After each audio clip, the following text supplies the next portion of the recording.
वक्रतुंड महाकाय कोटि सूर्य संप्रभम निर्विघ्नं कुरु मम देव सर्वकार्येषु सर्वदा ब्रह्मा मुरारी त्रिपांतकारी भानु शशि भूमि सुतो बुधश्च गुरु शुक्रः शनि राहु केत्वा सर्वे ग्रह शांतिकरा भवन्तु। ओम श्रीमन्नारायण चरण कमलेभ्यो नमः। श्री श्री माता चरण कमलेभ्यो नमः। शेष नाग बाबाय नमः। शेष बाबासनाय नमः। बैंकुधामाय नमः। संपूर्णायुधाय नमः। शिवाय नमः। शंकराय नमः। गौरीश्वराय नमः। भक्त प्रहलादाय नमः। भक्त ध्रुवाय नमः। नारद मुनि बाबाय नमः। गुरुध्वजाय नमः। सप्तऋषियो चरण कमलेभ्यो नमः। बाबा मैं मंत्रहीनम क्रियाहीनम भक्तिहीनम जनार्दना यत्र पूजितं मया देवा परिपूर्ण तदुस्तमे। सतगुरु जो जाकी शरणे बसे ताको ताकी लाज। हे गुरुदेव मैं आपकी शरण बसू आपको मेरी लाज। प्रेम से बोलो सद्गुरु भगवान की साचे दरबार की श्री लक्ष्मी नारायण भगवान की। आज का सत्संग किस टॉपिक पे किया जाए? मैं प्रारब्ध जीवन के संदर्भ में कुछ समझना चाहती हूँ जो ऑलरेडी प्री रेस्टेड है, जो हमारे बस में नहीं है, जो हमारा सोल कॉन्ट्रैक्ट है, हम पहले से लेके आए हैं, लेकिन हम उसको कैसे आइडेंटिफाई करें और उसको अंडरस्टैंड कैसे डीपली अंडरस्टैंड करके और हम उसको आगे के जीवन में किस तरह से उनसे इंस्पिरेशन लें और अच्छे से अच्छा अपना जीवन को उज्जवल बना सकें, इस पर अपना प्रकाश। बहुत अच्छा प्रश्न है कि प्रारब्ध कर्म, जैसे हम सब लोग जीवन जी रहे हैं, वर्तमान में हम सबके जीवन में चैलेंजेस हैं, परेशानियां हैं, अनप्लेजेंट एनवायरनमेंट है। अब इसको कई लोग बोलते हैं कि तेरे प्रारब्ध कर्मों का फल है, इसीलिए तू ऐसा भोग रहा है। ये शब्द बार बार सुनने में आता है। पहली बात हमें समझनी पड़ेगी कि कर्म हमारे 3 प्रकार के होते हैं। कर्म एक होता है वर्तमान, एक होता है प्रारब्ध और एक होता है संचित, जिसे हम बोलते हैं क्रियमान कर्म, संचित कर्म और प्रारब्ध कर्म। जैसे बैंक के अंदर अकाउंट होते हैं करंट, सेविंग और फिक्स डिपॉजिट। तो प्रारब्ध उसे बोलते हैं जो इस जीवन में हम काम कर चुके हुए हैं, उसका जो डिपॉजिट है वो डिपॉजिट है। ये प्रारब्ध शब्द तो हम सब समझ सकते हैं। जो समझने की मेन बात है, इस वक्त हम जीवन जी रहे हैं वर्तमान में। अभी आज डेट क्या है? 12 है, 12 अक्टूबर 2025।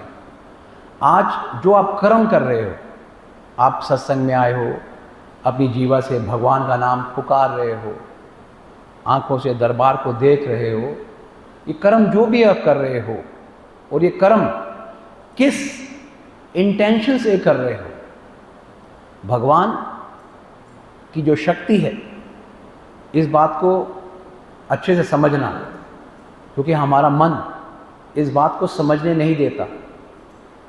हम सब का मन इस चीज़ में रहता है कि मैं सब समझता हूँ, पर बुद्धि के पीछे जो विवेक है वो हमेशा सोई रहती है, उसको समझ में नहीं आता। मन इतना इफेक्टिव होता है, इतना इफेक्टिव होता है कि आपको पता ही नहीं होता कि आप धर्म स्थल पे भी बैठकर वो कर्म जो धर्म के लिए किया जाए, जिसका फल आपको लाखों लाखों करोड़ों साल तक मिल रहा है, वो उस कर्म को जिस प्रकार से करना चाहिए वो आप कर नहीं पाते, चूक जाते। क्यों? क्योंकि आपका मन प्रभावित है, आप मन के चुंगल में फंसे हो। इस वक्त आप धर्म स्थल पे बैठे हो। तो मेरा प्रश्न क्या है कि कर्म, कि जब हम कर्म कर रहे होते हैं, वो कर्म किस प्रकार से किया जाता है, उस कर्म का फल किस भाग में बढ़ जाता है, इसके बारे में हमें जरा भी जानकारी नहीं होती। हम केवल कर्म को मन से कर देते हैं, इंद्रियों से कर देते हैं। जैसे जैसे जिस व्यक्ति का जो उसके मन का स्वभाव होता है, रजोगुण, तमोगुण या सतोगुण, गीता में भी भगवान श्री कृष्ण कहते हैं कि कर्म जो है ये 3 विभागों में बढ़ जाता है। तमोगुण, तामसिक, राजसिक या सात्विक। किस प्रकार बढ़ता है? जैसे आपकी मनोस्थिति है इस वक्त। एक गुरु जो कर्म करता है वो सात्विक होता है, वो सात्विक के साथ साथ वो कर्म से निर्लेप हो जाता है। जैसे भगवान श्री कृष्ण कहते हैं गीता में कि अर्जुन, यूं तो इस धरती पे मेरे लिए कुछ भी ऐसा नहीं है कि मैं कर्म करूं। इस धरती पे भगवान श्री कृष्ण कहते हैं अर्जुन को, मेरे लिए कोई ऐसा कर्म नहीं है, कोई ऐसा योग्य कर्म नहीं है जिसको मैं करूं, फिर भी मैं तुम लोगों के लिए कर्म करने को आता हूं और मुझे कोई भी कर्म के बंधन में बांध नहीं सकता, फिर भी मैं कर्म करता हूं। क्योंकि भगवान का किया हुआ कर्म कर्म नहीं है, भगवान का किया हुआ कर्म लीला है। क्या है? लीला। और हमारे कर्म, किए हुए कर्म क्या हैं? बंधन। हम बंधन में बंधे हैं, हम बंधन में बंध के ही इस वक्त जीवन को जी रहे हैं। We are bound, we are bound. तो पहले तो इस बात को समझना बहुत जरूरी है कि कर्म क्या है, वो कर्म किस प्रकार से किया जाए। कर्म तो कर रहे हो, क्योंकि हम पत्थर नहीं हैं, हम सजीव हैं, निर्जीव नहीं हैं। कर्म तो कर रहे हैं, पर कर्म करते वक्त कर्म कैसे किया जाए, वो कर्म के फल को मैं किस प्रकार से कहाँ पे फिक्स करूं, इसकी जानकारी नहीं है। इसकी जानकारी के लिए ही वो परमात्मा, वो ठाकुर सतगुरु भेजता है। गुरु टीचर है, ज्ञान देने वाला है। उसका यही काम है कि कर्म तो तू करेगा क्योंकि तू मृत्यु लोक में है। एक इसका नाम है कर्म लोक, जहां पे आप और मैं बैठा हूं, इसका नाम ही है कर्म लोक।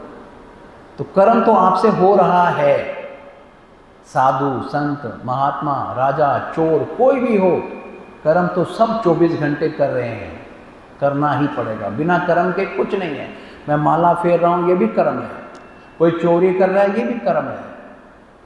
पर जब ज्ञान होगा गुरु का कि मैं कर्म किस प्रकार से करूं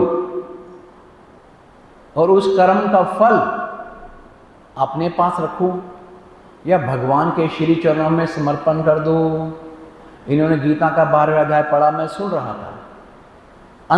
अंत में जब गीता का अध्याय खत्म हुआ तो आपने एक शब्द प्रयोग किया कि कृष्णम अर्पण वस्तु, कि एक जो योग मैंने पढ़ा है, गीता का 12वां भक्ति योग जो अध्याय पढ़ा है, हे कृष्ण भगवान जी, इसका फल मैं आपके श्री चरणों में अर्पण कर रही हूँ। वो कर्म जो किया कि भगवान की जो वाणी जो श्री कृष्ण ने स्वयं आज से इतने साल 5200 साल पहले अर्जुन को जो सुनाई कि अर्जुन सुन, वो ही सेम शब्दों का हम उच्चारण कर रहे हैं। वो करने के बाद उस फल को हमने कहा भगवान मैं तेरे चरणों में सपुर्द कर रही। तो मैं आपके प्रश्न पर वापस आता हूँ कि वर्तमान के अंदर हमारे साथ कर्म का जो एक चिप होती है वो हमेशा यहाँ पर अटैच होती है, इस जगह पे यहाँ पे अटैच होती है, जिसे हम प्रारब्ध कर्म कहते हैं। प्रश्न आपका यह है कि इस एक प्रश्न का पार्ट ए कि मुझे कैसे पता लगेगा कि इस वक्त मैं प्रारब्ध कर्म को फल भोग रही हूं या मैं अपनी इच्छा से कर्म कर रही हूं। इस वक्त कि मैं प्रारब्ध कर्म का फल भोग रही हूं या अपनी इच्छा से ही कर्म कर रही हूं, इसको हम कैसे डिस्टिंग्विश करेंगे? मुझसे सच में पूछोगे, इसका उत्तर देना मेरे लिए भी बहुत ही कठिन है। क्यों? क्योंकि भगवान कृष्ण ने भी कहा है कि कर्मों गहना गति, कि कर्म की गति बहुत गहन है, इसे समझना बहुत कठिन है, बहुत कठिन है। उदाहरण के लिए अगर मैं आपसे क्रॉस क्वेश्चन करूं कि इस वक्त हम कर्म कर रहे हैं, क्या कर्म? सत्संग के लिए कर रहे हैं, तो क्या ये कर्म लिखा हुआ था कि आज के दिन सत्संग होगा, मैं सत्संग करूंगा और इतने लोग बैठे हुए थे। या ये कर्म हम लोगों ने खुद चुना कि हमारा मनुष्य का जन्म हुआ है भगवान के लिए है, ईश्वर भक्ति के लिए है, जिसके लिए बार बार गुरु नानक साहब कहते हैं, एक भक्ति भगवान जिस प्राणी के नाहि तन, ऐसे सूकर स्वान। तो हम ये कर्म कर रहे हैं या इसका चुनाव पहले से निर्धारित है? मेरा ये मानना है इस कर्म को हम कर रहे हैं।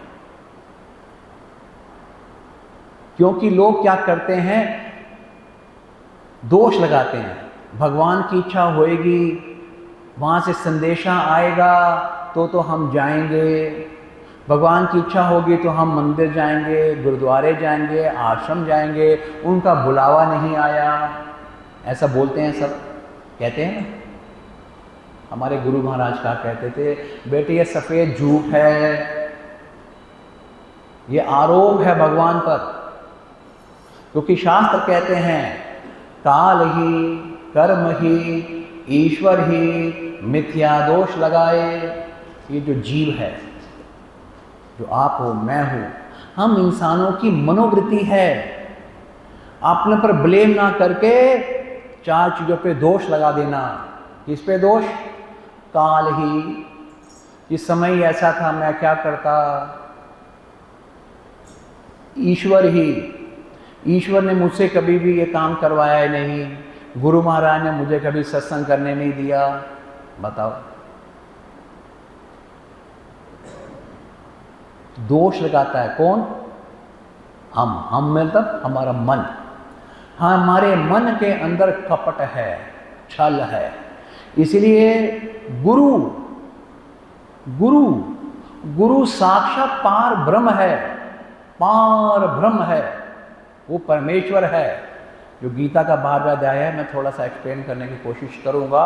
वो पार ब्रह्म परमेश्वर गुरु, वो धरती पे आकर हमारा ये जो मन जो फंस गया है अपने मन के जाल में, कपट में, लालच में, विषय विकारों में फंस गया है, जो भक्ति भी अशुद्ध भक्ति कर रहा है, प्रेमा भक्ति नहीं कर पा रहा है, मनमुखी भक्ति कर रहा है, दिखावे की भक्ति कर रहा है, वो उस गुरु की वाणी को, जो गुरु कह रहा है, सुन और समझ नहीं पा रहा है, नहीं पा रहा है।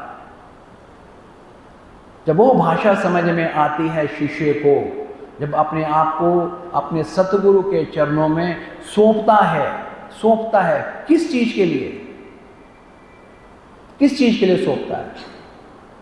अभी हम सौंपते हैं अपने आप को गुरु के पास अपने संसार की इच्छाओं के लिए, कि संसार की इच्छा मेरी पूरी हो जाए, मुझे ये दे दे तो जय गुरुदेव। और उस पार ब्रह्म, वो पार ब्रह्म से आया है कृष्ण। कृष्ण पार ब्रह्म है, पार ब्रह्म, वो पार ब्रह्म है, परमात्मा है, अविनाशी, वो पार ब्रह्म गुरु। वो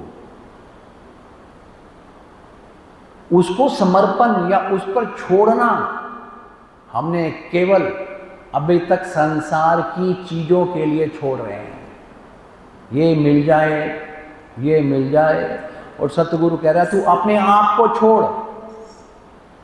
अपने आप को मतलब है अपनी मन, अपनी बुद्धि, ये मुझ पे समर्पण कर, इसको मुझे दे, फिर मैं क्या करूंगा तो सुन। गीता आप पढ़ते हो, अर्जुन, और गीता में है क्या? गीता में यही है कि पहले चैप्टर के अंदर ही है, गीता शुरू होने से पहले अर्जुन को क्या हुआ? संशय, दुविधा।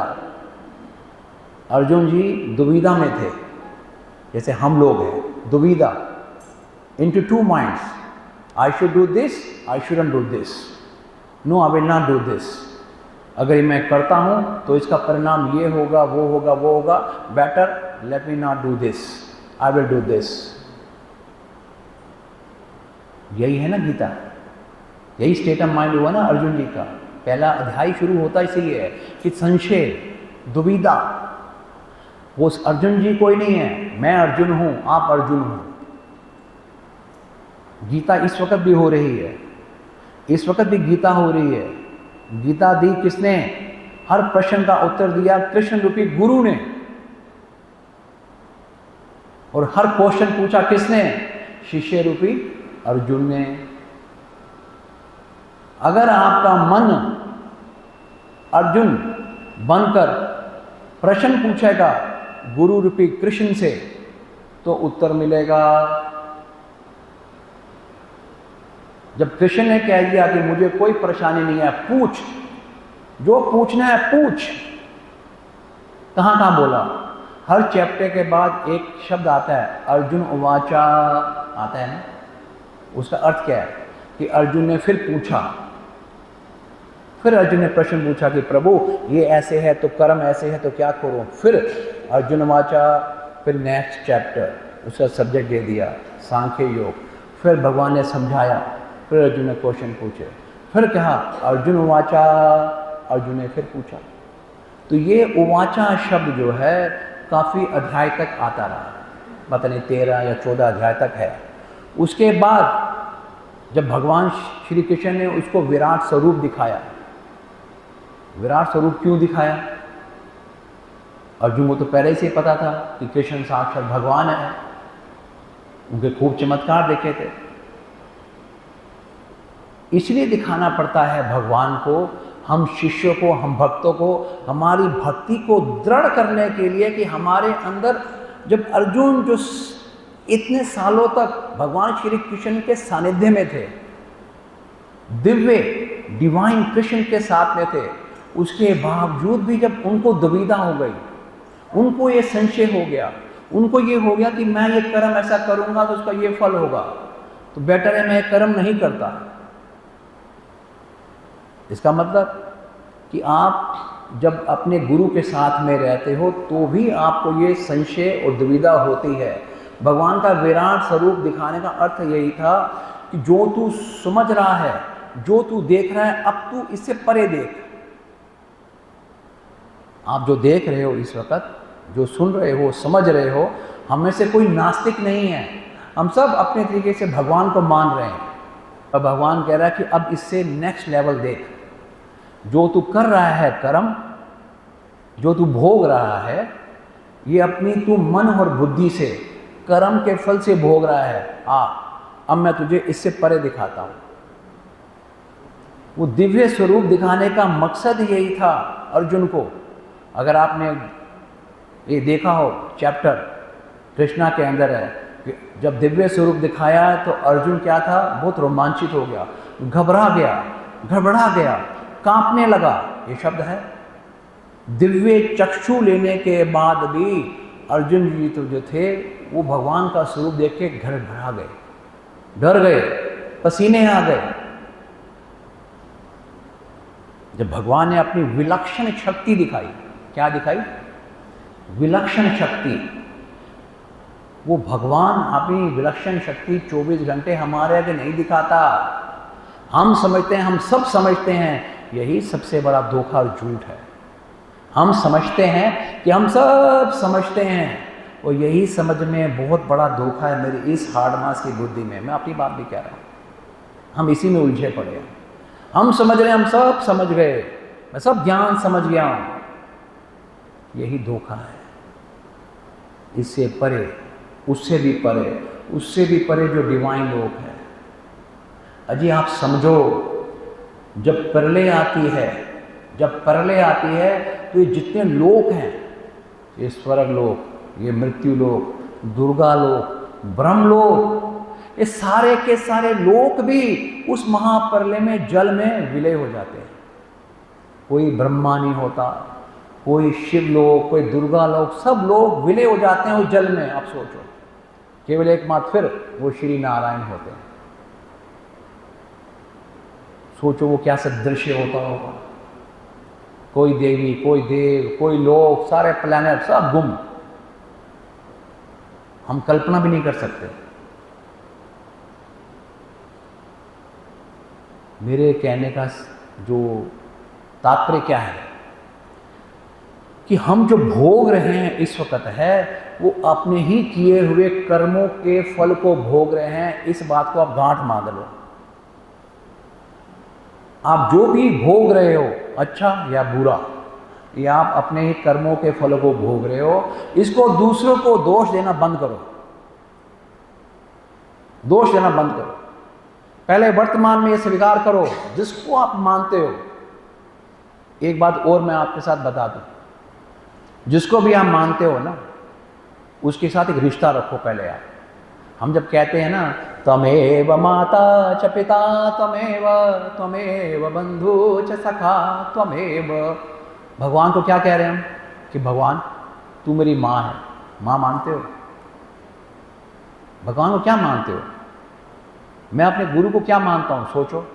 माँ मानता हूँ, पिताजी मानता हूँ, बंधु मानता हूँ, सखा मानता हूँ। अरे चार में से कोई तो रिश्ता मानता हूँ, या अपने को दास मानता हूँ, कोई तो रिश्ता मानता हूँ। सोचो, बताओ क्या रिश्ता मानते हो? पहले तो ये बताओ। कोई रिश्ता ही नहीं है किसी का, आप रिश्ते में हो ही नहीं।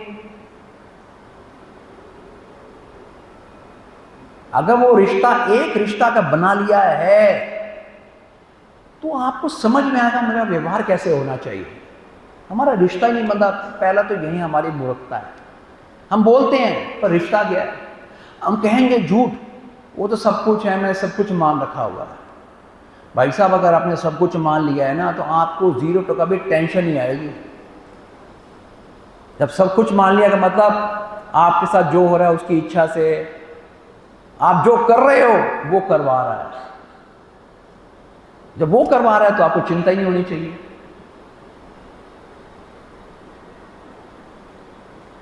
अरे सोचो तो सही, अपने दिल में झांको। जिसको भी आप मानते हो, मेरे पास तो लोग आते हैं, मैं पूछता हूं किसको मानते हो? ये हम तो सब भगवान को मानते हैं। अच्छा, भगवान कितने सारे हो गए?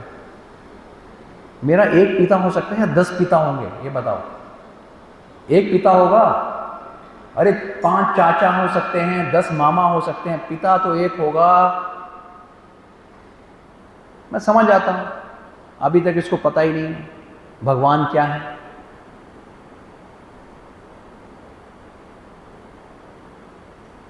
एक मंदिर के अंदर 50 फोटो, या सब भगवान को मानता हूं। अरे मानो, भगवान तो एक है, भगवान की शक्तियां अनंत हैं। श्री कृष्ण एक हैं या 10 श्री कृष्ण हैं? मुझे बताओ। क्या बलराम जी को श्री कृष्ण का रूप दे दोगे आप? शेषनाग जी को श्री कृष्ण का रूप दे दोगे आप? हनुमान जी को राम का रूप दे दोगे आप? लक्ष्मण जी को राम बना दोगे? भरत को राम बना दोगे? शत्रुघ्न जी को राम बना दोगे? अंगद को बना दोगे राम? अब अंगद और राम जी को एक लेवल पे लेके आ सकते हो? बताओ।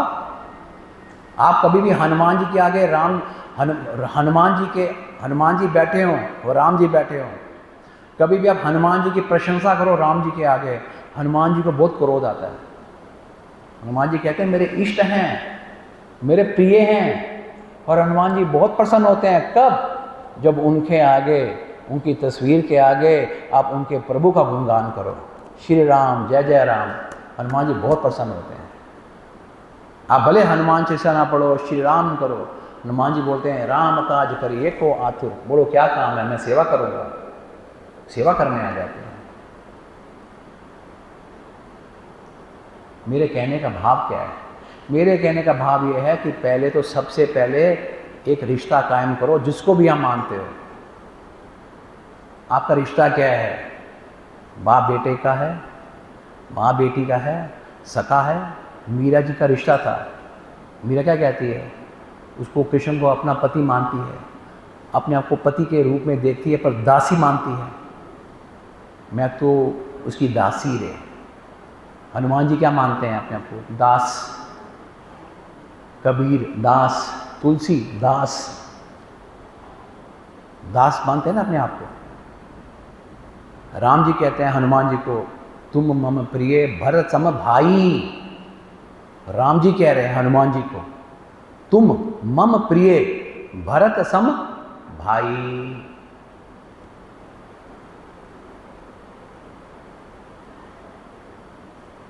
भगवान की जो बातें हैं, भगवान के जो गुण है, अगर इसे समझना है, सबसे पहले कंडीशन एक, अपने मन को समझो कि मेरे मन के अंदर क्या फंसा हुआ है। मेरे मन के अंदर तो दुनिया फंसी है, ये संसार फंसा है, ये माया का जाल फंसा है। मेरे मन में इच्छाएं फंसी पड़ी हैं, इच्छाएं पूरी नहीं हो रही तो मैं उदास, इच्छाएं पूरी हो गई तो मैं भक्त, मैं शक्तिशाली। इच्छाएं का पूरी होना ना पूरा होना, जो आपने प्रश्न किया है उसका उत्तर है, वो है प्रारब्ध कर्म का फल, जिसे बोलते हैं डेस्टिनी। वो है डेस्टिनी, वो है डेस्टिनी। तो जीवन में जो हो रहा है इसे दो ही व्यक्ति अलग अलग प्रकार से समझ सकते हैं। एक वो जो शरणागत भक्त हैं, हम जैसे, मैं अपने गुरु का, मैं गुरु की शरण में, मेरे भाव मेरी सोच यही है कि मेरे जीवन में जो घटना घट रही है ये मेरे गुरु महाराज जी के आशीर्वाद से ही हो रही है। क्यों?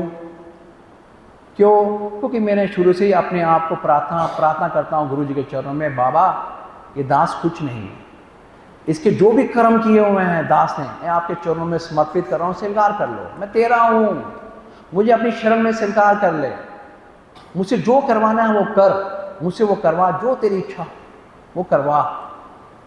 मेरे अंदर जो मैं है, मैं इसको तू निकाल दे, मैं तेरा दास हूँ, जो करवाना है वो तू करवा, इस शरीर से करवा परमात्मा, मैं तेरा था, तेरा हूँ, तेरा रहना चाहता हूँ, तू करवा मुझसे। मुझ में वो ज्ञान नहीं है कि मैं इस ज्ञान के रास्ते चलूं और ऐसा होगा, क्योंकि उसमें करते करते मेरे अंदर अहंकार आएगा, मैं फिर गिरूंगा, मैं फिर गिर जाऊंगा कि मैं ज्ञानी हूं, मैं समझदार हूं। क्योंकि जिस भी कर्म में मैं शब्द आ जाता है वहीं से ही अहंकार रूपी रावण हमारे यहाँ पर अटैच हो जाता है। वो हमारे मन और बुद्धि के अंदर बैठ के अहंकार कर देता है, मैं ये हूँ, मैं अच्छा हूँ, मैं दानी हूँ, मैं ज्ञानी हूँ, मैं बुजुर्ग हूँ, मैं बड़ा हूँ, मैं शक्तियाँ मेरे पास, मैं हूँ। और हर शब्द में अहम, और ये चीज़ परमात्मा जी को जरा प्रिय नहीं होती, जरा प्रिय नहीं होती। वो छोड़ देते हैं, कर, जिस दिन इसका मटका भरेगा उस दिन इसका हिसाब करूंगा इसकी मैं का, छोड़ देते हैं। मैं करता हुआ जीभ फूलता है, मैं मेरे साथ, मैं, भगवान छोड़ देता है, कहता फूल ले। रावण को भी उसने छोड़ दिया था।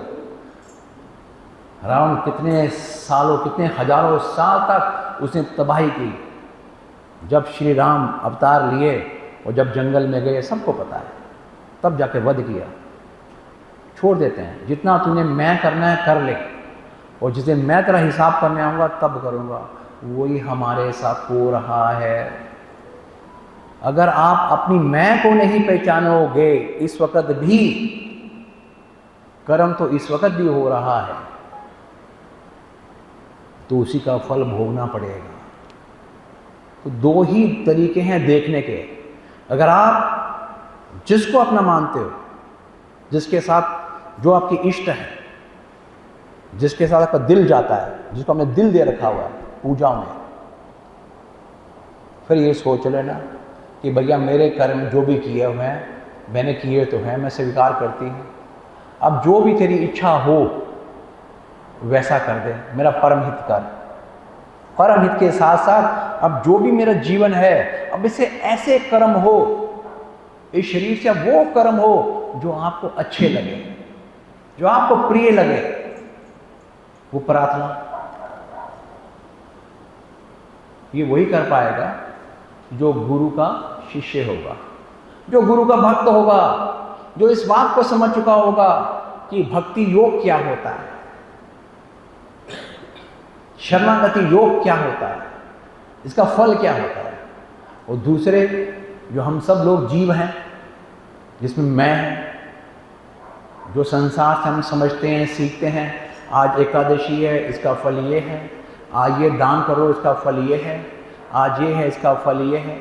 तो फल की कामनाओं के लिए हम कर्म करते हैं। पहले फल आता है, फिर हम कर्म करते हैं। और अध्याय नंबर 2 में श्री कृष्ण ने क्या लिखा है कर्म योग में? निष्काम कर्म कर। यही कहा है ना, निष्काम कर्म, कि कर्म के फल को मुझ पर समर्पण कर दे। तो ये बात समझनी बहुत जरूरी है कि इस वक्त मेरे साथ जो हो रहा है 24 घंटे परत कर्म नहीं होता, क्योंकि हम 84 लाख योनियों में, जो हमारे गुरुदेव समझाते थे, 83,99,999 जो योनियां है, ये कर्म भोगने में परतंत्र हैं। इनको भोगना पड़ेगा। जो कुत्ता बन गया, शेर बन गया, चींटी बन गई, ये बंधन में कर्म भोग रही है। हम भी बंधन में हैं, परतंत्र हैं। किस चीज में? भोगने में। जो कर्म किए हैं पर हम मनुष्य हैं। भगवान ने हमें कर्म करने को स्वतंत्र किया है। स्वतंत्र कि तू कर्म कर, कोई कर्म का फल ही तो भोगूंगा। वो जो कुत्ते बने, जो योनियों में गए हैं, किसी ना किसी जन्म या किसी काल में वो भी मनुष्य थे, जैसे मैं और आप हैं, मगर उन्होंने वो कर्म नहीं किए भगवान के लिए। दान पुण्य किया होगा, पक्का किया होगा। आज कई कुत्ते आपकी कोठियों में बैठे हैं, देखते हो आप, कोठी में कुत्ते बैठे हैं, उनको खाना खिला रहे हो, डॉक्टर के पास जा रहे हो, गाड़ियों में घुमा रहे हो, और एक कुत्ता ट्रक के नीचे आके मर रहा है। दोनों कुत्ते हैं, पर उस कुत्ते ने किसी जन्म के अंदर दान पुण्य किया था, तो दान पुण्य का फल उसको वो मिल गया कि आपके घर में आ गया, प्यार कर रहे हो, नहला रहे हो। पर है क्या? कुत्ता कर्म नहीं कर सकता, भजन नहीं कर सकता, सत्संग नहीं सुन सकता, दान का फल मिल गया। पर योनि कौन सी? पशु की, बंधन योनि, पाप योनि। हमें क्या है? हमारे साथ दोनों चीजें हैं इस वक्त। कर्म का बंधन, पर कर्म करने को स्वतंत्र हो। आज यहाँ सत्संग हो रहा है तो आप स्वतंत्र हो कि मैं सत्संग में जाऊं, मैं भजन गाऊं, मैं स्मरण करूं, इन हाथों से, इंद्रियों से भगवान तेरे लिए मैं श्रीमन नारायण नारायण नारायण करूं, या घर बैठ के मैं टीवी देखूं, जीभ से नारायण करूं या निंदा करूं। स्वतंत्र हो, स्वतंत्र हो। मैसेज 500 लोगों तक पहुंचा होगा, पर आने वाले कोई हैं यहाँ पे। क्यों? कि भगवान ने नहीं चुना। ये झूठ। कोई बोले मुझे भगवान ने नहीं बुलाया, तो झूठ, महाझूठ। मन ही नहीं है उसका। जिसके मन में विषय हैं, विकार हैं, वासनाएं हैं, भोग है, उल्लास है, वो वही काम करेगा, वो तामसी कर्म करेगा। कोई राजसी करेगा, कोई सात्विक करेगा। पर कब करेगा? उसे पता कैसे लगा हो उस जीव को? उसे कैसे पता लगे? तभी कहते हैं बिन सत्संग विवेक न होई, गुरु कृपा बिन सुलभ न होई। कि जब तक आपको सत्संग नहीं मिलेगा, तब तक ये जो मन है, जो मन की पकड़ में बैठे हैं, मन के परे है बुद्धि, बुद्धि के परे है चेतना शक्ति, कॉन्शियसनेस, और उसके पीछे है विवेक, विजडम, इंटेलेक्ट, और उसके पीछे है चित्त, और चित्त के पीछे है आत्मा। उस आत्मा के बारे में कृष्ण कह रहे हैं कि आत्मा तो कौन है? इसलिए न मरती है, ना कोई आग में जला सकता है, न वायु उसे सुखा सकती है। किसको? उस आत्मा को। और ये आत्मा कौन है? ममे वांशो जीव लोके जीव भूते सनातनः। ये सनातनी है। कौन? वो आत्मा। वो आत्मा नहीं मरती जो इस वक्त आपके अंदर है, जो आप हो, जो मैं हूं, वो। पर हम वहां तक पहुंच ही नहीं पाते, हम देख ही नहीं पा रहे उस पार ब्रह्म परमेश्वर अविनाशी परमात्मा का। ये जीवात्मा, उस परमात्मा का हम जीवात्मा, वो बहुत मुश्किल है मेरे लिए समझाना, रियलाइज करवाना, क्योंकि बहुत स्टेजेस हैं। अभी तो हम इंद्रियों के अधीन हैं, मन में फंसे पड़े। मन कहाँ फंसा पड़ा है? गीता का जो 12वां अध्याय पढ़ा, मुझे बहुत अच्छा लगता है। मैं थोड़ा सा अभी पढ़ रहा था हिंदी में, जो श्री कृष्ण ने अर्जुन को जो समझाया है, अर्जुन कुछ नहीं, मैं हूँ, आप हो। उनकी भाषा, एक गीता एक ऐसा एक ग्रंथ है जो कि स्वयं परमात्मा की वाणी है। बाकी जितने ग्रंथ हैं वो संतों की वाणी है। ये एज इट इज, जो उसके भाव को समझेगा। इसलिए मैं गारंटी करता हूं कि आप गीता को जितनी बारी पढ़ोगे उसका भावार्थ आपको हर बारी कुछ नया ही समझ में आएगा। जैसे जैसे आपकी मन की स्थिति होगी आपको वो श्लोक वैसे ही समझ में आएगा। जो 12वें अध्याय आप सब पढ़ते हैं भक्ति योग, ये है क्या? कृष्ण का हृदय है। उससे पहले जितने भी प्रश्न उत्तर हुए हैं अर्जुन को समझाते रहे, क्योंकि उन जितने भी जो योग थे उनके अंदर डूस एंड डोंट थे। उससे पहले फल थे, अगर मैं ये करूंगा तो ये होगा, फिर ये रास्ता नहीं तो ये कर लूं। जब देखा, गुरु शिष्य को चांस देता है कि बेटे पहले जितने तेरे प्रश्न है वो पूछ ले, क्योंकि जब तक आपकी जिज्ञासाएं शांत नहीं होंगी, बड़ी मोटी बात कह रहा हूं, जब तक आपकी जिज्ञासाएं शांत नहीं होंगी तब तक आप भगवान से प्रेम नहीं कर पाओगे। ये लिख लेना। क्या कहा मैंने? क्या कहा? कौन सी जिज्ञासा? जिज्ञासा ये नहीं पैसा कब आएगा, जिज्ञासा ये कि भगवान मैं आपको पाऊं कैसे, मैं तो पाना चाहता हूं पर ये मेरे ये प्रॉब्लम है, ये प्रॉब्लम है, ये प्रॉब्लम है, मैं इस रास्ते पे चलना चाहता हूं पर ये रास्ता सही है या ये रास्ता सही है। वो है जिज्ञासा। जब तक वो जिज्ञासा शांत नहीं होंगी तब तक क्या होएगा हमारा, हम भगवान से प्रेम नहीं कर पाएंगे। अगर हमें भगवान से प्रेम हो, कोई कहे मैं भगवान से प्रेम करता हूं, उसकी निशानी क्या है? जो भी भगवान से अगर प्रेम करता है उसकी निशानी क्या है बताइए? Perfect, perfect.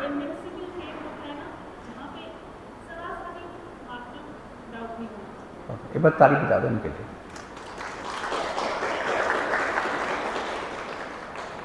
ये है निशानी। प्रेम क्या है आप सोचो, कोई बहुत प्यासा हो, तड़प रहा हो, बहुत तड़प रहा हो, उसकी प्यास कैसे बुझती है? जो उसे आप पानी पिला दोगे। जब पानी पी लिया तो प्यास शांत हो गया। तड़प, जिसने प्रेम कर लिया मेरे प्रभु से, अंदर उसको संशय नहीं रहेगा। क्योंकि किससे प्रेम कर रहे हो बाबा? आप प्रेम कर रहे हो जो पूर्ण है, जो पूर्ण है, कंप्लीट है, जो पार ब्रह्म है, जो सर्वशक्तिमान है, जिससे भय काल भी डरता है।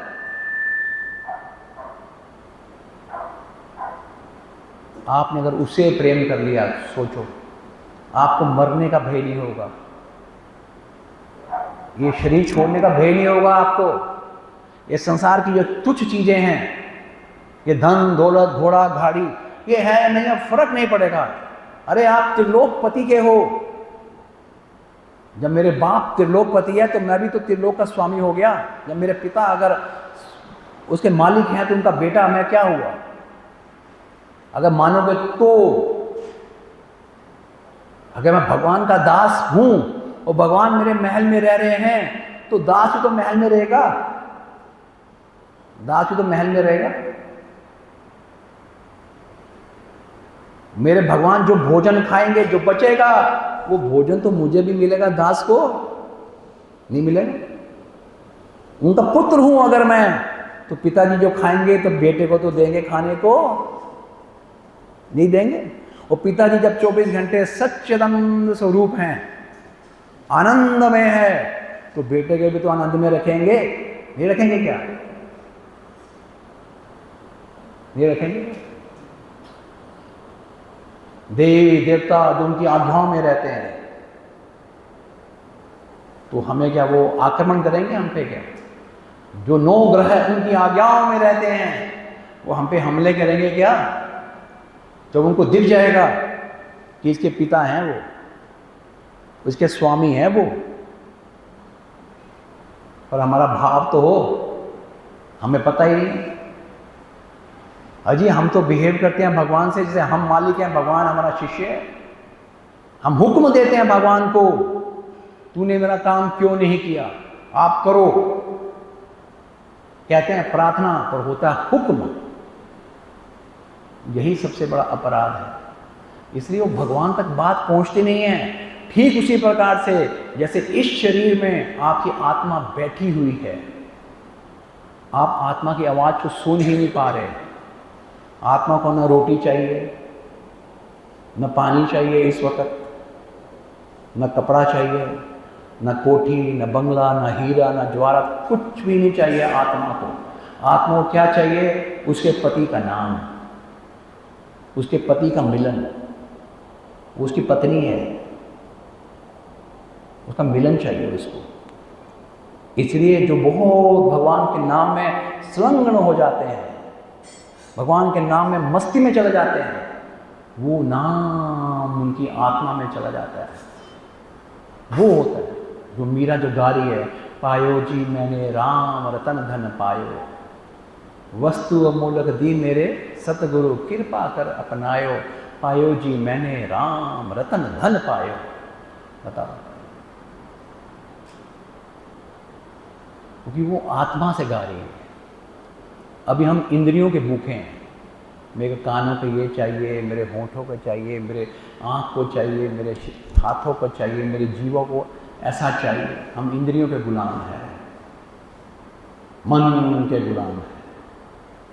इसलिए वो जैसे अभी हम आत्मा तक नहीं पहुंच सकते, ठीक उसी प्रकार हम परमात्मा का जो तत्व है, परमात्मा इस वक्त है, परमात्मा ऑमनी प्रेजेंट है, मतलब यहाँ पर है, तो क्यों नहीं दिख रहा? इस वक्त क्यों नहीं दिख रहा आपको भगवान? क्यों नहीं दिख रहा? वो तो इस पानी के अंदर भी है, जल है। कहां से आया जल?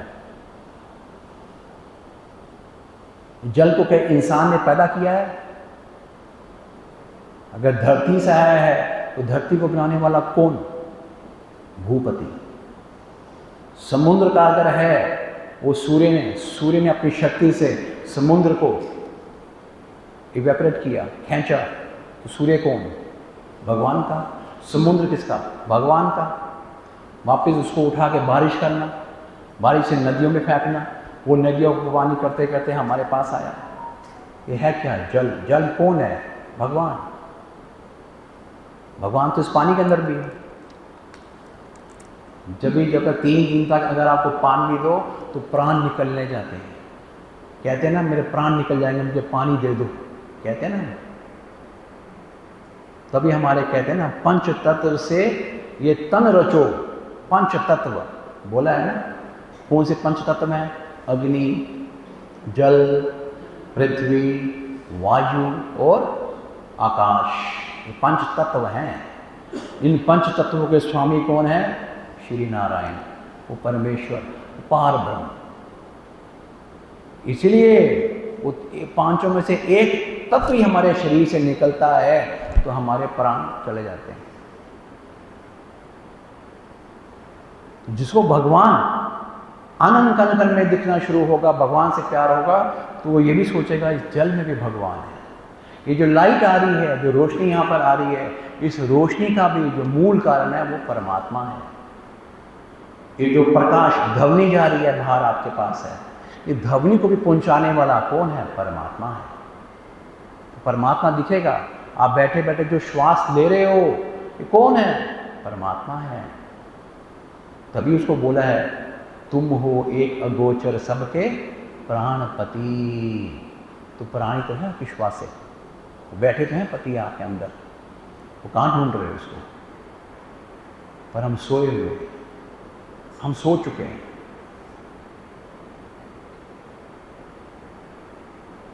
हमारी बुद्धि पर बहुत बहुत बड़े पत्थर हैं अज्ञान के। हम केवल अपनी किस्मत के फल के कारण ही धरती पर भोग रहे हैं। वो क्या कर रहे हैं? कई जन्मों के जो पुण्य कर्म है उसके फल को हम खुद ही जल्दी खत्म कर रहे हैं। हमने उसके फल को ये नहीं कहा कि प्रभु मुझे तू चाहिए।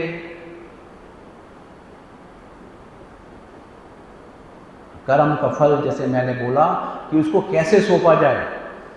हम सब कर्म के फल को क्या मांग रहे हैं? इस जमीन पे जो भगवान ने इच्छाएं दी हैं, वस्तुएं दी हैं, हम उसको मांग रहे हैं। धन, यही मांग रहे हैं ना दिन रात। कोठी, उस धन से क्या करूं? मकान, हीरे जवाहरात, यही मांग रहे हैं ना। लग्जरीज मांग रहे हैं ना भगवान से। ये सब कहाँ से मिलती हैं? आप पंडितों के पास जाओगे, वो आपकी चार्ट देखेगा, किस्मत, यही बोलेगा ना आपको। किस्मत क्या? जो कर्म आपने किए थे उसका फल।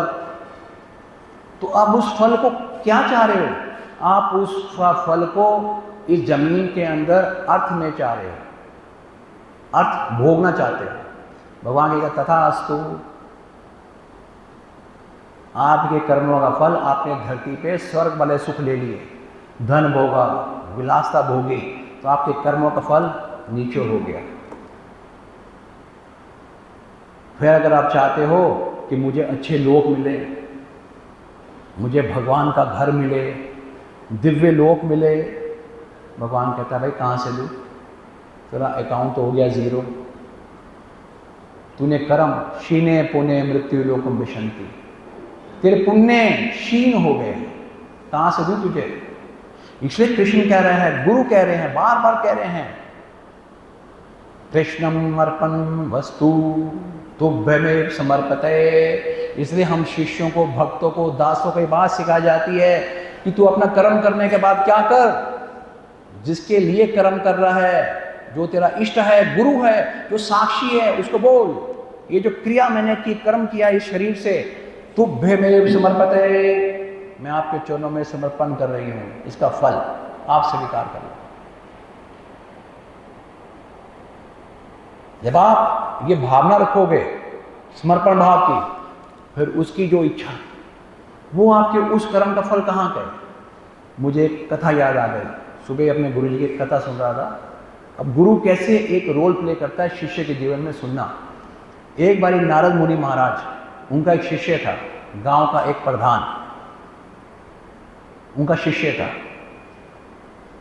तो नारद जी उसके पास आते थे, सत्संग होता था।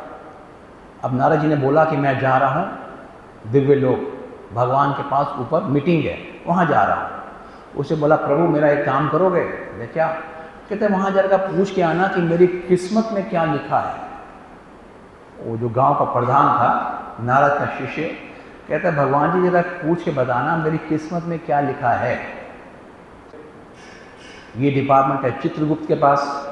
चित्रगुप्त बोला भाई मेरा दोस्त है, उसका अकाउंट तो चेक करो किस्मत का, इसकी किस्मत में क्या लिखा है। उसने देखा, कहता महाराज इसकी किस्मत में केवल 3 पाव अन्न लिखा है, मतलब 750 ग्राम केवल इसके जीवन में अन्न लिखा है।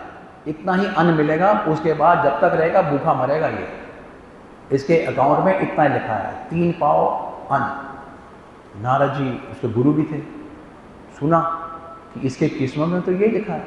वो आगे धरती पे नीचे। अब उनको पता था कि जो अप्रिय बात है, कोई बुरी बात अगर किसी को बोल दी जाए तो उसका क्या होगा हाल। अब वो गुरु है, अब वो आए उसके पास, कहते हैं भाई ऐसा है। कहता हो के आए? कहता हो के आए। कहता क्या बोला? कहते बताता हूँ यार, छोड़, आज क्या है, आज एकादशी का व्रत है, वो मैं तो व्रत रख रहा हूँ। कहता आप रख रहे हो तो मैं भी रखूँगा, अपन की तो दोस्ती है, तू भी रख ले। उसने व्रत रख लिया। कहते हैं पर एकादशी के व्रत को कुछ दान पुण्य करना पड़ता है, तो कुछ दान करना है मेरे को। दान क्या करें? हमारा चिंता क्या है, ये देखो अनाज पड़ा है। अनाज कितना था? 750 ग्राम। कह चल यार इसको दान करते हैं। बाहर ले गए जंगल में, उस अनाज को उन्होंने चींटियों को, मकोड़ों, खिलियों को सब डाल दिया, दान कर दिया। अब उसको तो कुछ पता ही नहीं है कि मेरे अकाउंट में कुछ है ही नहीं है। नारद तो गुरु है, वो कर दिया। और आके वो भजन कर रहे हैं, सत्संग कर रहे हैं, आराम से बैठे हैं, मस्ती छान रहे हैं भगवान के नाम की दोनों। और आधी रात को उनके दरवाजे कुटिया के बाहर दस्तक हुई। उसने पूछा नंबरदार जी ने, कौन है? उसे बोला महाराज, जो भी उसने अपना नाम बताया, कहते आपके लिए 200 बोरी आटा लेके आया हूँ। कहते पर मैं तो आपको पहचानता नहीं, तुम कौन हो भाई? कहते जी वो मेरे दादाजी ने आपके दादा से 1 बोरी आटा लिया था। तो मेरे पिताजी कह गए थे कि जब समय अच्छा हो तो उनको जाके लौटा देना। अब समय बहुत बीत गया तो मैंने कैलकुलेट किया कि कम से कम 200 बोरी तो बनता है, मैं उस ऋण से मुक्त होना चाहता हूँ और मैं दूर देश विदेश चला गया था, अब लौटा हूँ तो आपके पास लाया हूँ। कितना आ गया? 200 बोरी आटा रख दिया। उसके बाद रख दे यहाँ पर, और फिर दोनों भजन कर रहे हैं। उस एकादशी थी, अगले दिन भी सुबह हुई। महाराज जी ने बोला आज तो वामन प्रदोष व्रत है, जो वामन भगवान है वो है, मैं तो आज ये व्रत रखूँगा। कहता आप रखोगे तो मैं भी रख लूँगा, रखा तो जाता नहीं है, मैं इंसानों से भूखा रहूँगा, पर नाराज जी आप रखोगे तो मैं भी रख लूँगा। उसने व्रत रख लिया। कहते हैं पर सुन, ये व्रत थोड़ा कठिन है, ये है वामन भगवान का।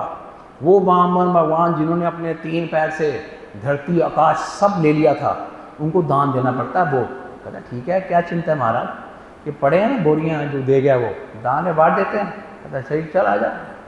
वो जाके नगर में जाके जितने भी साधु संत जो भी मिले सबको बांट दिया। फिर ठन ठन गोपाल होकर वापिस आ गए। वापिस आ गए, कर भजन करो।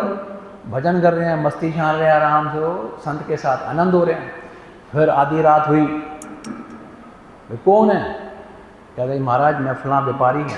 कहता व्यापारी है तो मैं क्या करूँ? कहता महाराज मैं समुद्र के रास्ते से आ रहा था तो तूफान की पानी की लहरें बहुत बड़ी हो गई। मुझे लगा कि मेरी पूरी कश्ती जो मैं व्यापार करके आया हूँ, हजारों टन आप समझ लो अनाज था या हीरे जवाहरात थे, वो था। तो मैंने बहुत नाम पुकारे, क्योंकि मैंने सुना था कि कई अच्छे भक्तों के नाम पुकारने से दुविधा व कष्ट दूर हो जाते हैं। फिर अंत में मुझे याद आया कि आप बहुत बड़े भक्त हो, तो मैंने आपके नाम का वास्ता दिया भगवान को। उसके कारण मेरे को नैया पार लगा दे तो मैं 50% जो भी इसका जो है ना मैं उसको दे के आऊँगा। कहता उसी वक्त पानी शांत हो गया, मैं पहुँच गया महाराज। तो ये आपका हिस्सा है, प्रभु आप स्वीकार करो। अब उसको वो तो बन गया सेठ। तो नारद जी जब गए उसके पास वापस ऊपर चित्रगुप्त के पास, हाँ चित्रगुप्त जी महाराज वो मेरे दोस्त का अकाउंट तो बताओ, अब क्या लिखा है? कहते जी इसके महाराज पास इतना अन्न, इतना धन, इतना लिखा है कि इसकी 7 पुश्ते भी खाते रहे खत्म नहीं होगा। कहते ये सब कैसे? कहते महाराज ये सब आपके द्वारा तो हुआ, क्योंकि गुरु ने उससे वो दान करवाया। किया उसने दान करवाया। किसने? गुरु ने। गुरु के पास युक्ति है, गुरु के पास वो युक्ति है जो आपकी किस्मत के लेख को बदल देता है। इसलिए गुरु की स्तुति में एक शब्द आता है, मेटत कठिन कुअंक भाल के। मेटत कठिन कुअंक भाल के। गुरु में वो युक्ति है भाई साहब। जो आपकी किस्मत में लिखा था कि 750 ग्राम खाओगे उसके बाद भूखे मरोगे, और यहां आपको गुरु ने क्या करवा दिया? आपकी साथ आने वाली पुश्ते भी खाते रहेंगे तो कम नहीं होगा। और किया कुछ नहीं, केवल गुरु का कहना माना, और गुरु ने जो किया, जो करवाया वो किया, गुरु पे भरोसा किया, यही तो किया उसने। उसे बेचारे को पता भी नहीं कि मेरी किस्मत में क्या था और किस्मत क्या हो गई, उसे नहीं पता था। चिंता किसको हुई? चिंता हुई नारद मुनि जी को, गुरु को। किसकी? अपने भक्त की, शिष्य की, दोस्त की। युक्ति उन्होंने की। ठीक उसी प्रकार से मैं आत्मा से कह रहा हूं, हमारे वो गुरु भगवान हमारे लिए क्या क्या कर दिया, वो क्या क्या कर रहे हैं आपको पता ही नहीं है। हमारी कितनी किस्मत बदल देते हैं हमें पता ही नहीं है। हम ना शुक्रे लोग हैं, एहसान फरामोश लोग हैं, हमें याद ही नहीं। हम तो उसको रो रहे हैं जो 2 काम नहीं हुए और जो 2000 काम कर दिए। जो मैं नरक की अग्नि में जल सकता था उसे वो मेरे कर्म काट दिए, वो कर्म काट दिए, वो याद नहीं है। वो संसार के तुच्छ चीज नहीं मिली उसके लिए रो रहे हैं, क्योंकि गुरु की महिमा हमें याद ही नहीं। अरे गुरु की महिमा तभी तो याद आएगी जब गुरु की संगत में जाओगे। भगवान से प्यार तभी तो होगा जब भगवान की बात सुनोगे। हमें प्यार है संसार से, क्यों? क्योंकि हम संसार में बैठे हैं दिन रात। तो कौन? वो सतगुरु, वो नारद मुनि के साथ सतगुरु, वो दिव्य पार ब्रह्म परमेश्वर द्वारा सतगुरु आए और खुद मेरी किस्मत की लेख ही बदल दे। देखा बेटे, छोड़ तो सही मुझे फ्री, भरोसा तो कर मुझ पे, मुझे फ्री तो छोड़, मैं क्या करूंगा। हम उसका हाथ पकड़ते हैं, मैं ये चाहता हूं ऐसा कर दो। वाह, हमारे भाव देखो, मैं ये चाहता हूं, प्रार्थना करता हूं, सब प्रार्थना का बोल क्या रहा हूं, मैं ये चाहता हूं आप ऐसा कर दो।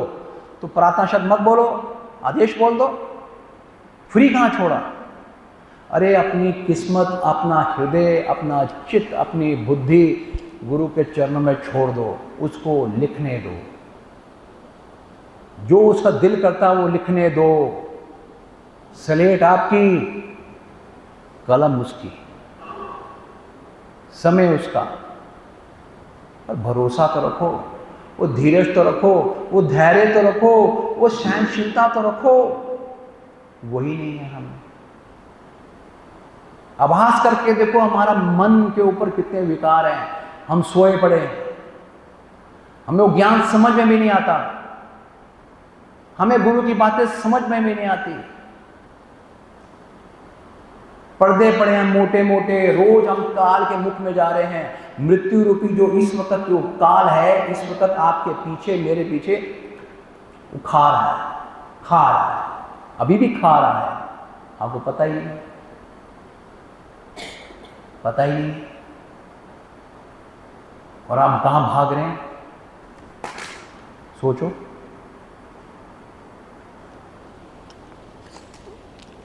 तो गीता का जो 12वां अध्याय है, 12वां अध्याय है तो सब कुछ बहुत ही बढ़िया। कुछ बातें जो मुझे बहुत ही प्रिय लगती हैं, जो भगवान श्री कृष्ण अर्जुन को भी समझा रहे हैं।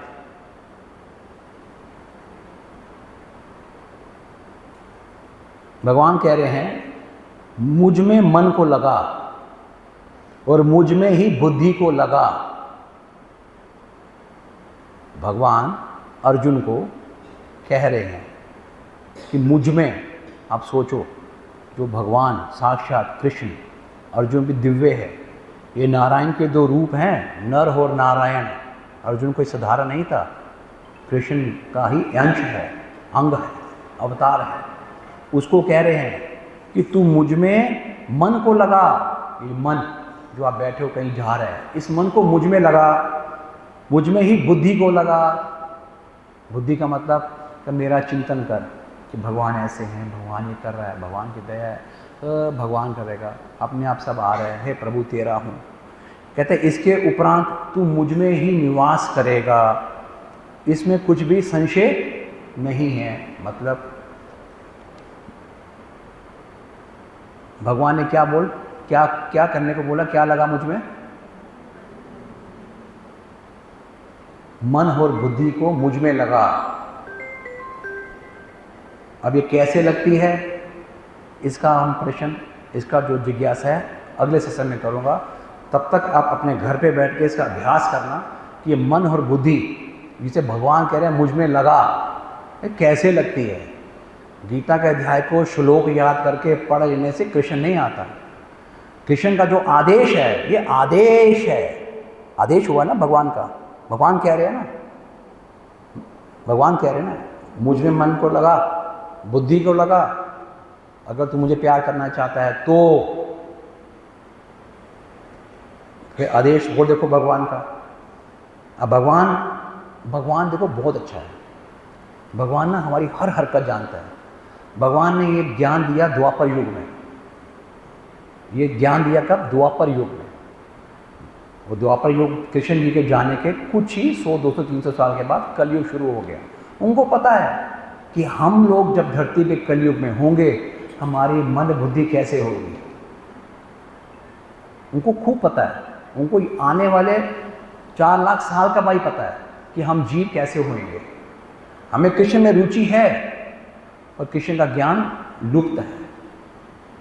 इसलिए भगवान ने गीता के अध्याय में अगर हिंदी में पढ़ते हो, भगवान ने बहुत ऑप्शन दे रखी हैं। पढ़ा किसी ने हिंदी में अच्छी से? पढ़ा किसी ने? किसी ने सुना है इसमें क्या क्या ऑप्शन दिए भगवान ने? हाथ खड़ा करो।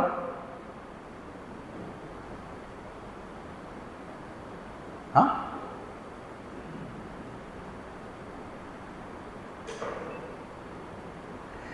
इसके अंदर भगवान ने बहुत ऑप्शन दे रखी हैं कि अर्जुन, अगर तू मुझे अपने मन और बुद्धि को मुझ में नहीं लगा सकता तो ऐसा कर। अगर मैं एक्सप्लेन करूंगा तो टाइम हो जाएगा। एक्सप्लेन करूं या ख़त्म करूं? बताओ।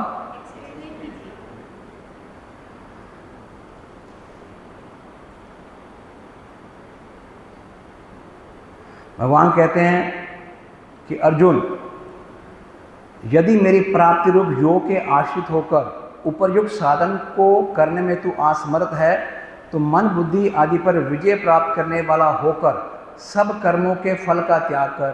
पहला वाला मन बुद्धि को समर्पण कर। उसमें एक अभ्यास होता है। अगर वो तू नहीं कर सकता, अभ्यास डेली प्रैक्टिस नहीं कर सकता, तू जो भी कर्म कर रहा है उसके फल को त्याग कर। नहीं समझ में आएगी मेरी बात, बड़ी मोटी है। आगे चलता हूं।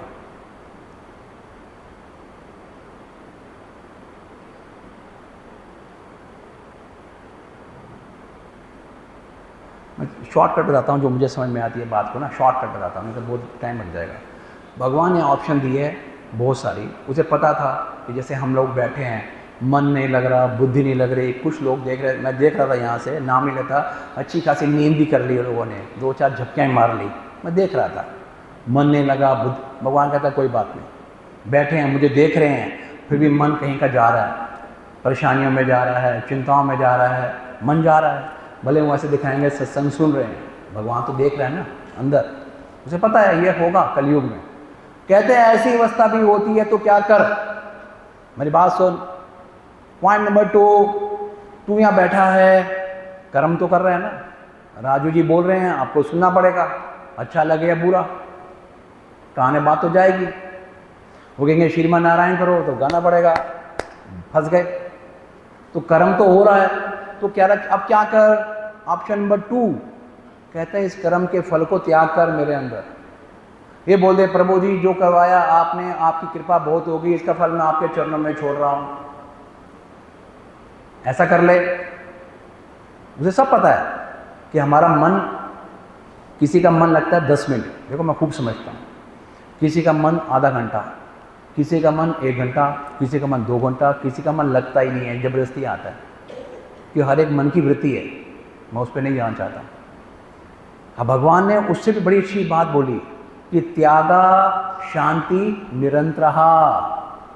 आप जो 12वां अध्याय पढ़ रहे हो, श्री कृष्ण ने क्या बोला है? त्यागा शांति निरंतरहा। आज हम सब कह रहे हैं हमारे अंदर शांति नहीं है। हम कहते हैं कि शांति नहीं है, रेस्टलेस है, परेशान है या नहीं है ना? तो भगवान ने उपाय क्या दिया है? अगर शांति चाहिए तो क्या कर? त्यागा। किस चीज का त्याग कर? वो कह रहा है जिस चीज के कारण तेरा मन में आसक्ति अटक गई है उसको त्याग कर, उस चीज को त्याग कर और मेरे में समर्पण रख, मेरे पे छोड़, मेरे पे भरोसा कर, मुझको देख, मुझको सुन, मेरी आज्ञा पे चल। कब? त्यागा, त्याग। मैंने पीछे भी एक उदाहरण दिया था, आप लोगों ने सुन चुका है कि 2 चींटियां थी, सहेलियां। एक रहती थी शुगर मिल में, वो एक रहती थी समुद्र के किनारे जहाँ नमक ही नमक होता है। तो शुगर मिल में रहने वाली चींटी ने अपनी सहेली को ऑफर दिया, चल बहन तेरे को मैं आज पार्टी पेट लेके चलती हूँ, तू कहाँ समुद्र के किनारे बैठी है शुगर मिल में, वहाँ मीठा ही मीठा है। वो ले गई उसको और घुमाया पूरा, उसका लेके आई वापस। कहती मज़े आए ना तेरे को, पता कितना स्वाद आया शुगर का? कहती वही तो स्वाद है नमक वाला, मेरे को तो लगा ही नहीं, पता नहीं कौन सा मीठा तुम कहते हो, वही स्वाद है। कहते ऐसे कैसे है? इतनी चीनी थी वहाँ पे, तो इतना मीठा, मैं तो एंजॉय करती हूँ। कहते एक काम कर, मुंह तो खोल, मैं देखूँ तो सही। जब उस चींटी ने मुंह खोला तो मुंह के अंदर, उसके अंदर नमक की ढेली थी। उस चींटी के मुंह के अंदर आड़ी नमक था। नमक तूने फेंका नहीं, चीनी का स्वाद लिया नहीं। नमक फेंकोगे, चीनी का स्वाद लोगे, तभी तो कहोगे चीनी में बहुत स्वाद है।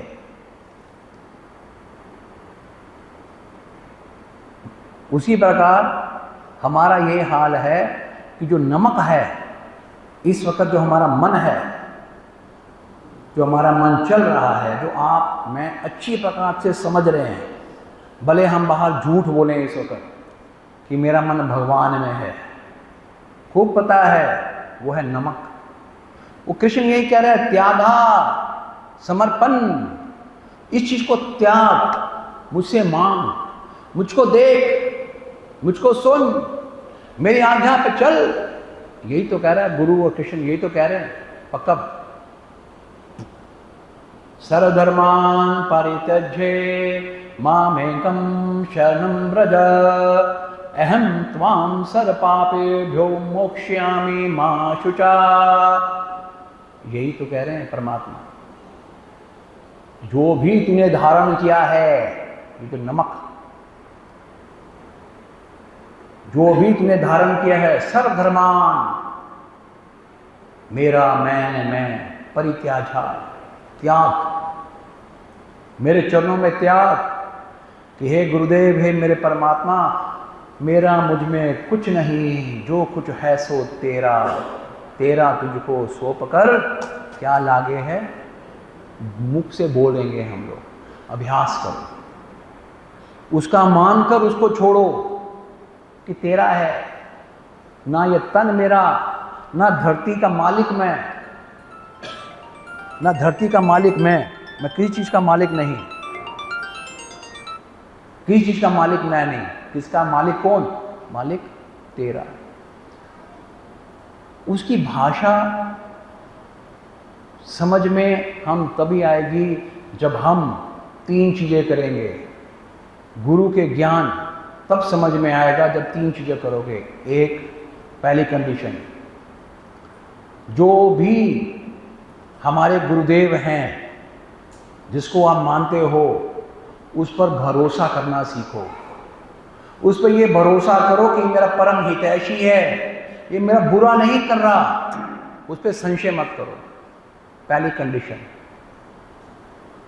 उसका जो विराट स्वरूप है, उसका जो दिव्य ज्ञान है, वो नहीं खोलेगा राज।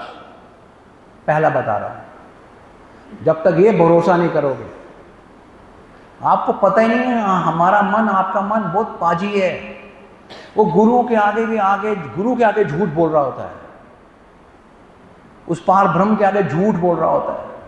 जो मेरा गुरु अंतर्यामी एक एक बात नोट कर रहा है, आपके अंदर जो शक्तियां बैठी हैं, आपको पता है वही शक्तियां गुरु को जाके बोलती हैं। आपके अंदर इस वक्त पीठ के पीछे यहाँ पे चित्रगुप्त देवता है, पता है आपको? वो देवता है हर एक के पीछे, जो हमारी एक एक करनी लिख रहा है। उसी का तो हिसाब ऊपर चलता है, उसी का हिसाब मिलता है। गुरुओं के पास जितनी भी दिव्य शक्तियां होती हैं, वही तो रिपोर्ट देती है, महाराज ये सोच रहा था आपके बारे में, ये निंदा कर रहा था आपके बारे में, ये बोल रहा था। तभी तो उनको सब पता होता है। वो खुद आके नहीं विराजमान होंगे 24 घंटे, वो तो राजाओं के राजा हैं, शहंशाह हैं। वो परमात्मा गुरु, वो क्यों आएगा मेरे और आपके बीच में बार बार? उसकी जो शक्तियां हैं, दास हैं, दासियां हैं, वो शक्तियां 24 घंटे वो रिपोर्ट करती हैं उसको, ठाकुर को, गुरु को। वो एक सेकंड में पूरा भेद खोल देती हैं, सब जानता है वो। और हम अपने आप को नहीं जानते, हम उसके आगे ही झूठ बोल रहे हैं कि आपने ऐसा क्यों किया। झूठ, कपट। क्या भक्ति करेंगे उसकी हम? तो कृष्ण जो कह रहा है, समझाना चाह रहा है अर्जुन को, तू मुझे सुन, मुझे देख, मेरी तरफ चल। जब इतना हमारी बुद्धि में इतना कपट है, इतना मल है, और श्री राम साफ कह रहे हैं बार बार, निर्मल मन जन सो मोहे पावा। कि सुनो, मेरे पास कौन आएगा जिसका मन निर्मल होगा, प्योर, वात्सल्य प्रेम, छोटे वश की तरह, छोटे बच्चे की तरह। जैसे छोटा बच्चा रोता है माँ के लिए, माँ भागती चली आती है, ऐसे पुकारेगा करुण क्रंदन होके, हे मेरे बाबा, हे प्रभु, कोई कामना नहीं होगी। हम उससे झूठ बोल रहे हैं। तो पहली कंडीशन, उस पर संशय मत करो, ये सोच लो कि ये मेरे परम हितैषी हैं, सब जानता है, वो सर्व समर्थ है, मेरा परम हितैषी है, is my true well wisher. पहला। दूसरा, उस पर रिलाई करना सीखो, आश्रित, उस पर निर्भर होना सीखो, निर्भर, निर्भर, ये सब में कमी है। विश्वास रखते हैं पर निर्भर नहीं हो पाते। निर्भर ये होता है कि अगर ये छोड़ूं, ये निर्भर होना चाहिए कि ये हाथ इसको पकड़ लेगा, इस पे भरोसा होना चाहिए कि पकड़ेगा, कि जब मैं अपने आप पर छोड़ रहा हूं तो गुरु पर निर्भर हूं, गुरु संभालेगा। जब तक इस शरीर में जिंदा हूं, इस शरीर को पालेगा, इस शरीर के साथ जो शरीर के रिश्ते हैं उनको भी संभालेगा, मरने के बाद भी इस आत्मा को संभालेगा, इस आत्मा को वही शरीर देगा। हर लोकों का स्वामी है वो, चर अचर के स्वामी हैं जिनको मैं मानता हूं। मैं जहां भी जाऊंगा उनकी कृपा दृष्टि में रहूंगा, वो मुझसे कहीं दूर नहीं है, वो मनुष्य नहीं है। मैं कहीं भी जाऊं उनकी शरण में रहूंगा। तभी कृष्ण कह रहे हैं कि अर्जुन सुन, जिस प्रकार से हम एक वस्त्र छोड़कर दूसरा वस्त्र धारण करते हैं, उसी प्रकार ये आत्मा एक शरीर छोड़कर दूसरा शरीर, उनकी भाषा समझने की कोशिश करो। इसलिए कृष्ण को सुख और दुख नहीं होते, उनको सुख दुख नहीं होता, हमें सुख दुख होता है। वो जन्म मृत्यु उनको कुछ भाती नहीं है। कहते कौन सा मृत्यु, कौन सा जन्म। जैसे हमने कपड़ा बदला, वो देख रहे हैं आत्मा ने कपड़ा बदला, ये इस शरीर का नाम, एक शरीर 5000 साल पहले मेरा एक शरीर और था, उनको शरीर दिख रहा, वस्त्र दिख रहा है शरीर में, और हम इस वस्त्र से प्यार कर रहे हैं।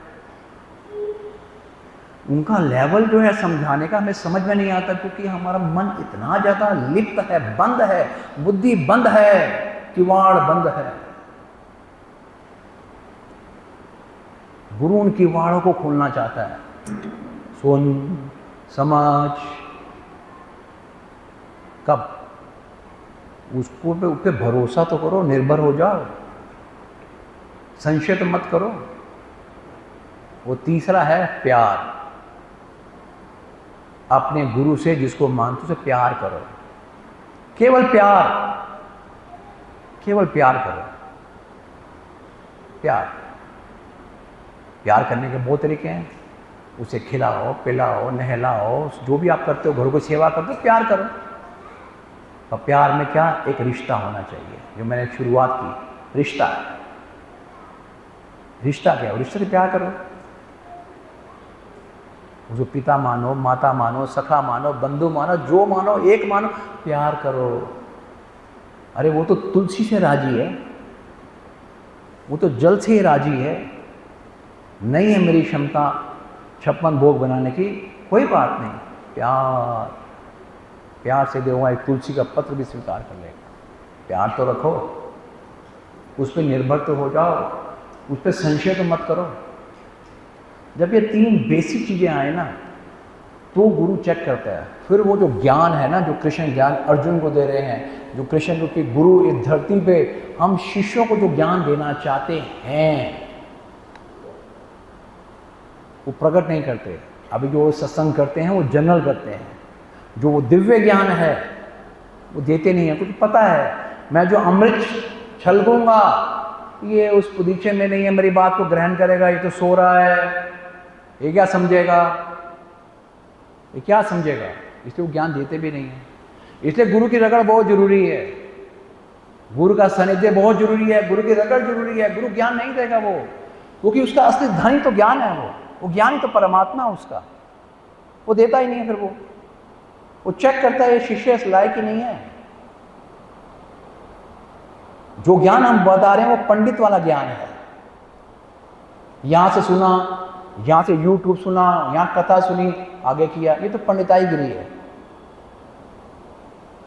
अंदर से प्यासे और यहां पे ज्ञानी। तो 3 चीजें करना ये वाली। पहला, गुरु पे संशय नहीं करना, आपका परम हितैषी है, ये सब कुछ समर्थ है, ये कभी आप गलत नहीं कर रहा। दूसरा, उस पर निर्भर, रिलायंट। और तीसरा, प्यार। ये 3 चीज़ों का अभ्यास करना पड़ेगा। ये करो। जय गुरु। बोलो।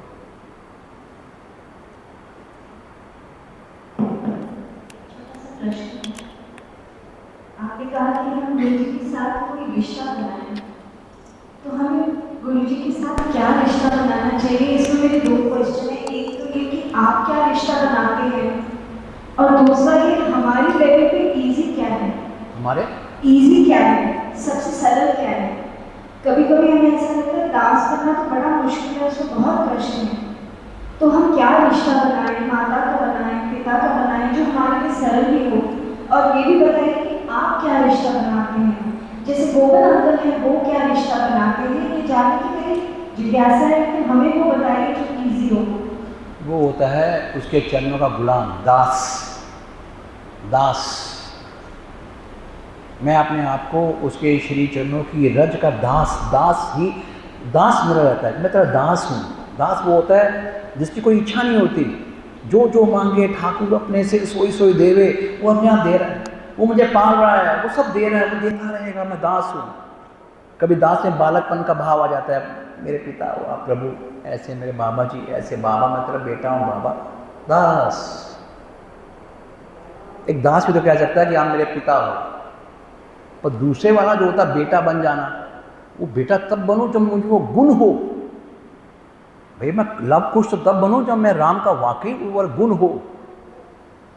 आज स्वामी जी जो हमारे गुरु जी के शरीर के भी पुत्र हैं और गुरु गद्दी पे भी हैं, उनके अंदर वो गुण हैं। वो कह सकते हैं मैं उनका पुत्र हूं, उनमें वो गुण है।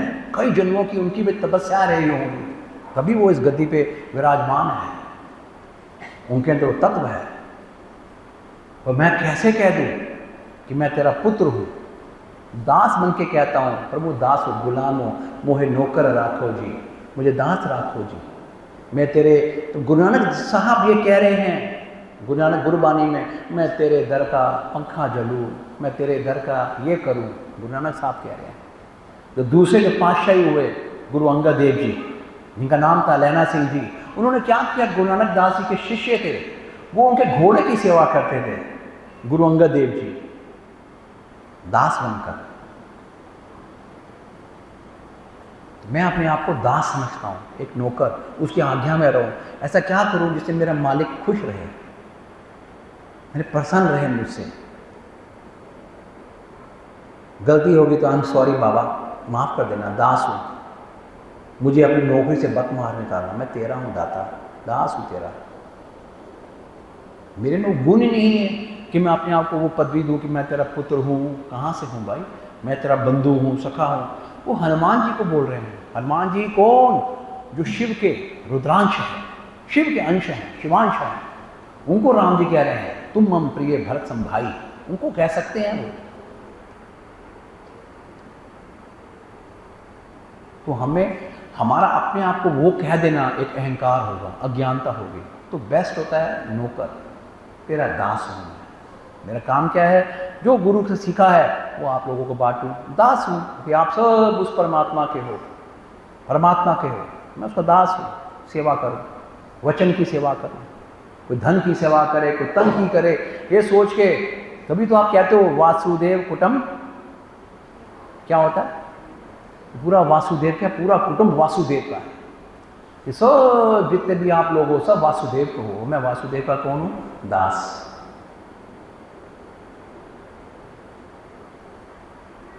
बेस्ट है संबंध को याद करो, दास मानो, मैं तेरा दास हूं। दास समझो, दास कैसे होता है? घर का एक नौकर, नौकर से भी दास। दास वो होता है जो तनख्वाह भी नहीं लेता, उसको लगता है कि मालिक की सेवा करो, बस मालिक को देखो, मालिक की सेवा करो। नौकर तो तनख्वाह लेना चाहता है, दास को वो भी पसंद नहीं होता। दास की आंखें यूं भी नहीं होती, दास ये भी कहता मुझे ये दे, दास होके कैसे कह सकता है ये दे? उसका मालिक समर्थ है, अंतर्यामी है, सब पता है, वो अपने आप देता रहता है उसको फिर जो दिल होगा उसको वो देगा। उसको धन दे, धर्म दे, यश दे, शक्ति दे, ऊपर के लोग दे दे, वो उसकी इच्छा है। उसके अंदर ये इच्छा भी नहीं रहती मुझे ये देना। वो कहता है मैं तेरे साथ रहना चाहता हूँ, मैं तुझे देखना चाहता हूँ, तेरे साथ रहना चाहता हूँ, क्योंकि तू बहुत प्यारा है। तेरा जो ओरा है परमात्मा जी, आपकी जो वाइब्रेशन है, जो ओरा है दिव्य, जो श्री कृष्ण विराट स्वरूप दिखाने कितनी लाइट निकलती है, शक्तियाँ निकलती हैं, वो ओरा है। ऐसे मेरे मालिक जो तेरा ओरा है, तेरी शरण, हम जो कहते हैं शरण में रखो जी, बोला ये जो उसकी पूरी डिवाइन है मुझे रख, क्योंकि उसकी शरण में क्या है? आनंद है, शांति है, कोई विकार नहीं है, कोई भय नहीं है, शांति है। वो शांति पति है, आनंद। शरण का मतलब ये है, वो जो तेरा ओरा आ रहा है जिसमें शांति है, आनंद है, दिव्य दिव्य है, सब है, तब ऋषि मुनि सिद्ध गंधर्व देवी देवता तुझे प्रणाम कर रहे हैं, स्तुतियां कर रहे हैं, ठाकुर शरण में रख, वो है शरण। और हम कहते हैं अपनी कृपा दृष्टि बनाए रखना, कि वो ठाकुर तेरी दृष्टि में कृपा रहती है, मैं उस दृष्टि में रहूं। जैसे सूर्यदेव आकाश में जो होते हैं, ये उनकी दृष्टि है धरती पे, जो प्रकाश होता है। ऐसे मेरे वो गुरुदेव, मेरे ठाकुर, जो आपकी दृष्टि है जिसमें आनंद होता है, मुझे उस दृष्टि में रखना, कृपा दृष्टि, वो मांगते हैं। क्योंकि उसकी दृष्टि में क्या है, आप सोचो, वो मिलेगा। जय गुरु। बोल श्री गुरु महाराज की।